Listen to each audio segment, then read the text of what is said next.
Ngayon, magka-card tayo, channeling card. Ito'y galing sa angel, sending to the message to every one of us. Okay. Mag-aano na tayo ng card. Hindi ko alam kung anong sasabihin ng angel itong card na to.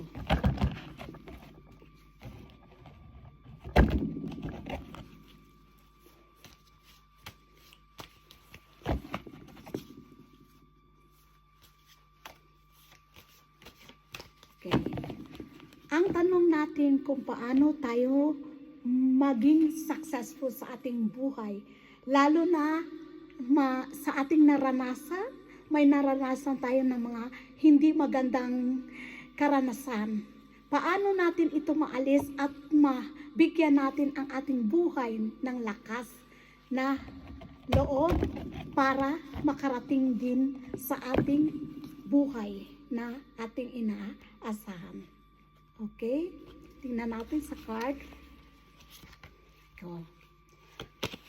2, 1, 2, and 3. Yan. Ang tanong natin sa card, kung paano tayo maging successful sa buhay natin. Ito ang tanong natin sa card. Ang sabi ng card, ng angel card, kailangan natin ang maging balance ang isipan natin, ang ating spirit. Kailangan malinis tayo. Tingnan mo, nasa likod siya, nagbabantay sa atin na kung ano ang mga dapat nating gawin, paano tayo maging successful sa buhay. Maging successful tayo hindi lang sa pera, hindi lang sa career, kundi maging masaya tayo sa buhay.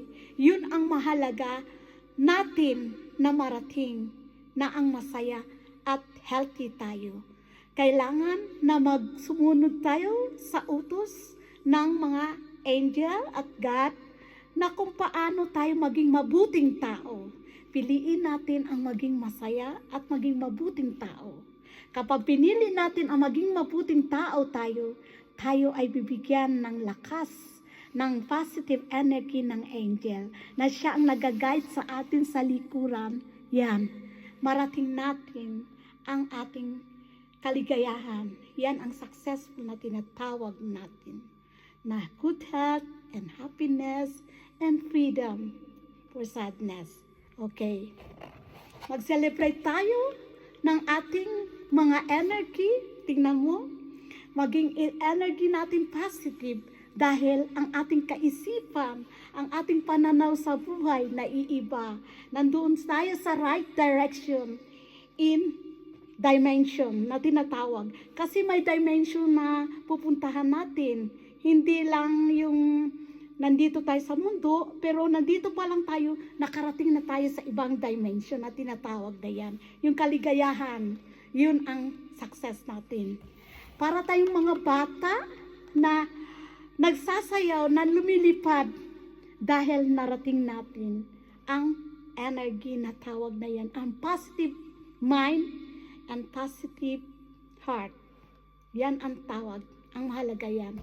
Ngayon, magiging newborn tayo. Kapag tayo ang narating natin yun, ang mga ating kaisipan, tiyak na maging masaya tayo sa araw-araw na lumilipad na para tayong mga batang maliit. Ito ang sabi ng card. Ang angel card ngayon, magbibigay sa inyo ng tamang kaisipan. Piliin natin ang maging masaya tayo. Maging masaya lamang tayo kung tayo'y handa na maging mabait at mabuting tao. Yan lang po. God bless you. Sana nakatulong ako sa inyo. Itong channeling medium ko today to receive you a good spirit and good mind and happiness. Bye-bye. Love you all. Tingnan ang card. Ang mabuti. Yan. Yan ang spirit ngayon, gabing ito.